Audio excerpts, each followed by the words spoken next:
हर खबर पर होगी आपकी पकड़। डाउनलोड कीजिए एबीपी लाइव ऐप। और देखिए, औरंगाबाद से एआईएमआईएम के सांसद इम्तियाज जलील ने कहा है कि उन्हें राम मंदिर के निर्माण को लेकर कोई आपत्ति नहीं है, लेकिन उनका मानना है कि कोरोना काल में इस कार्यक्रम को टाला जा सकता था। और इस वक्त इम्तियाज जलील हमारे साथ सीधा जुड़ गए हैं, सीधा उनका रुख करते हैं।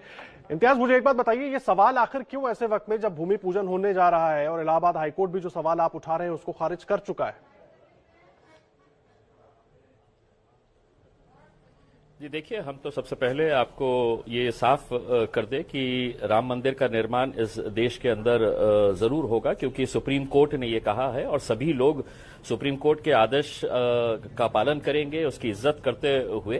सिर्फ सवाल मैंने इस वजह से उठाया है कि आज पूरे देश के अंदर ये बताया जा रहा है कि आपको कोरोना की वजह से किस तरह के एहतियात बरतने चाहिए। एक शहर से दूसरे शहर अगर जाना है तो पासेस निकालना पड़ रहा है, एक शहर से दूसरे शहर अगर जाना है तो जाते वक्त आपको मेडिकल चेक किया जा रहा है, अंदर आने के बाद मेडिकल चेक किया जा रहा है, थोड़े से भी सिम्टम्स नजर आ रहे हैं तो क्वारंटाइन में डाल दिया जा रहा है। तो ऐसे हालात के अंदर मैंने ये कहा था कि अगर इस कार्यक्रम को 1-2 महीने आगे बढ़ा दिया जाता, क्योंकि हमें भी मालूम है कि राम मंदिर इस देश के लिए कितना महत्वपूर्ण मुद्दा है। वैसे तो भारतीय जनता पार्टी इसी मुद्दे की बुनियाद के ऊपर सरकार के अंदर आई है, तो उनके लिए तो ये बहुत बड़ा मुद्दा है। लेकिन ऐसा नहीं है कि सिर्फ 50 लोगों ने इस मंदिर के लिए है तो कष्ट किया है, जिन 50 वीवीआईपीज को वहां ले जाया जा रहा है। देश के अंदर बहुत सारे करसेवक थे जो पूरे देश भर से गए थे, वो भी चाहेंगे कि इस दिन का सही तरीके से वो जल्लोश करे।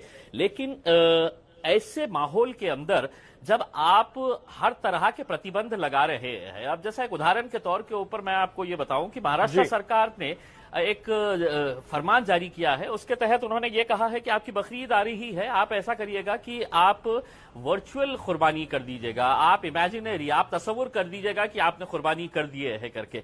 तो तब मैंने जाकर ये सवाल उठाया कि ऐसे मौके के ऊपर जब आप सारे त्योहारों को खत्म कर दे रहे हैं, महाराष्ट्र के अंदर गणपति का इतना बड़ा त्योहार आता है, अभी यहाँ पे श्रावण सवाल यही है मेरा आपसे, यही सवाल है। इम्तियाज के त्योहार तो बहुत सारे खत्म हुए, चाहे गणपति हो, चाहे नवरात्र बीती हो, बहुत सारे त्योहार खत्म हुए, तो कोई सवाल उस पर उठा नहीं। अब भूमि पूजन एक कार्यक्रम है जिसमें 200-250 लोग शामिल होंगे। उत्तर प्रदेश सरकार उसके लिए अपनी तरफ से तमाम कोशिशें कर रही है कि भीड़ ना हो। वीएचपी अपील कर रही है कि लोग घरों में रहें, घर में रहकर टीवी पर देख लें। उसके बाद क्यों ऐसा सवाल? क्या विवाद खड़ा करने की कोशिश हो रही है क्या इस पर? मेरा आपसे यही सवाल है, ये क्यों कोशिशें की जा रही है? उत्तर प्रदेश सरकार क्यों कोशिश कर रही है, क्यों अपील कर रही है कि आप अपने घरों के अंदर रह करके? सिर्फ इसी डर से कर रही है ना कि आज कोरोना पूरी तरह से खत्म नहीं हुआ है। आज मुल्क के वजीर आजम ने भी कहा है कि कोरोना जैसा पहले था अब भी है और ये खतरा अभी टला नहीं है। तो ऐसे हालात के अंदर मुझे एक भारतीय जनता पार्टी के एक प्रवक्ता ने टीवी प्रोग्राम के अंदर कहा कि हम इस दिन के लिए 492 साल से इंतजार कर रहे थे। तो मैंने कहा बहुत अच्छी बात है, 2 महीने अगर और इंतजार कर लेते तो पूरा देश आपके साथ इस जश्न के अंदर शामिल हो सकता था। लेकिन ये जल्दबाजी ऐसे वक्त के ऊपर क्यों? देखिए, यू हैव टू लीड। पूरा देश तो शामिल हो रहा है, पूरा देश शामिल होगा। मैं बीच में इसलिए रोक रहा हूं, मेरी बात सुन लीजिए। पूरा देश शामिल होगा इसमें, जाहिर सी बात है, क्योंकि कोशिश ये होगी कि पूरे देश को टेलीविजन के जरिए कार्यक्रम दिखाया जाए, आप भी जानते हैं। कोशिश ये हो रही है कि देश भी चलता रहे, काम भी चलता रहे और कोरोना से बचाने की जो कोशिशें हैं वो भी वैसे ही जारी रहे। हाँ, लेकिन जहां पर भीड़ होगी वहां दिक्कत ज्यादा हो सकती है, इसलिए एहतियातन 200 लोग होंगे। उसके बाद सवाल क्यों? क्योंकि पहले भी चाहे गणपति हो, चाहे नवरात्र हो, तमाम जो बड़े कार्यक्रम होते हैं सबको रोका गया है और ये बहुत छोटा सा कार्यक्रम है भूमि पूजन का, जिसमें कोशिश है कि टीवी के जरिए सबको दिखाएं। देखिए, मुझे बड़ा अफसोस इस बात का होता है, मैंने भी पत्रकारिता की है, तकरीबन 24 साल मैं भी पत्रकार रहा है। मुझे मालूम है कि जो भी सरकार प्रयत्न कर रही है कि 50 लोग आएंगे या हम सिर्फ कम से कम लोगों को वहां पर लेकर जाएंगे, लेकिन अगर वो 50 लोग पूरे वीवीआईपीज है, जो मुख्यमंत्री है अलग अलग राज्यों के, जो पार्टी के बड़े बड़े ओहदेदार है, उनके सेफ्टी और सिक्योरिटी के लिए 50 लोग तो गेस्ट बनकर जाएंगे, लेकिन कम से कम 10,000 लोग वहां पर पुलिस वाले जो है उनको अपनी ड्यूटी निभाना पड़ेगा। क्या ये हकीकत नहीं है? क्या ये सच्चाई नहीं है?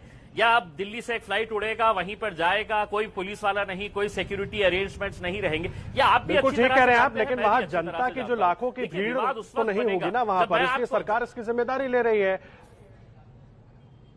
और सांसद तो आप भी हैं, आप भी अगर कहीं जाते हैं, इस वक्त भी कहीं जाते हैं, तो जाहिर सी बात है सिक्योरिटी आपके साथ भी जाती है। जी, मतलब 10,000 की सिक्योरिटी का वो दिन आया नहीं है अभी, अगर कि मेरी नहीं सिक्योरिटी नहीं, 10,000 की नहीं, कम से कम आपकी अपनी सिक्योरिटी तो जरूर है। दिन भी आ जाएगा जब मेरी सिक्योरिटी के अंदर भी इतने सारे जी जी, मेरा सिर्फ देखिए, एक मैंने एक सुझाव दिया है। मैंने कहीं पर भी ये नहीं कहा है, मुझे अफसोस इस बात का हो रहा है कि बहुत सारे मीडिया ने उसको इस तरह से तोड़ मरोड़ कर पेश किया है। तो आप एबीपी न्यूज पर इस बात को साफ कर दीजिए ना, ये जो आपकी बात को अगर आप कह रहे हैं कि इसको गलत तरीके से लिया गया, क्या तो आप स्पष्ट रूप से एबीपी न्यूज पर हमारे दर्शकों को बता दीजिए कि आपका जो कहने का मतलब क्या है, क्या आप कहना चाह रहे हैं, क्या आप समझाना चाह रहे हैं, अपील करना चाह रहे हैं। दर्शकों को स्पष्ट तरीके से, मैं एबीपी न्यूज के दर्शकों को स्पष्ट तरीके से यह बताना चाहता हूं कि हम कहीं पर भी, देखिए कोई भी नहीं, क्योंकि जब ये सुप्रीम कोर्ट के अंदर मामला गया था और निकाल आने वाला था, फैसला आने वाला था, उससे पहले ही इस मुल्क के तमाम मुसलमानों ने, जितने भी बड़े बड़े ऑर्गेनाइजेशंस है या पॉलिटिकल पार्टीज है, उन्होंने सबने ये कहा था कि सुप्रीम कोर्ट का जो भी फैसला आएगा हम उसे कबूल करेंगे। सुप्रीम कोर्ट का फैसला आया है, अब हमारी कोई हैसियत नहीं है कि हम इसका विरोध करें करके। हमने सिर्फ टाइमिंग के ऊपर यह कहा है। अगर आप ये कह रहे हैं कि उत्तर प्रदेश की सरकार पूरी एहतियात बरतेगी, तो मैं आपको यकीन दिलाता हूं कि इम्तियाज जलील आपको जबान देता है कि औरंगाबाद में जब ईद का मौका आएगा तो आप मस्जिदों के अंदर 25-25 लोगों को इजाजत दे दीजिएगा। देखिए, मैंने तो पुलिस कमिश्नर के प्रशासन को यहां तक कहा है कि जिस ईदगाह के अंदर 50,000 लोग नमाज पढ़ने के लिए जाते हैं ईद के मौके के ऊपर, वहां पे आप 50 लोगों को परमिशन नहीं देंगे। नहीं, बोले नहीं, अगर आप 50 लोग इकट्ठा हो गए तो कोरोना वायरस फैल सकता है करके, ये सरकार का तर्क है। तो मेरे लिए अलग तर्क और उत्तर प्रदेश के लिए अलग तर्क, ऐसा तो हो नहीं सकता है कि ऐसा। चलिए, उम्मीद करेंगे इम्तियाज साहब की जो उम्मीद करेंगे इम्तियाज साहब की जो आप बताने की कोशिश कर रहे हैं उसको सरकारें समझें और पूरा एहतियात बरतें ताकि कार्यक्रम भी ठीक से हो और उसका खतरा भी ना हो। बहुत धन्यवाद। इम्तियाज जलील हमारे साथ जुड़े थे, AIMIM के सांसद, जिन्होंने सवाल उठाया कि ये समय ठीक नहीं है भूमि पूजन के लिए।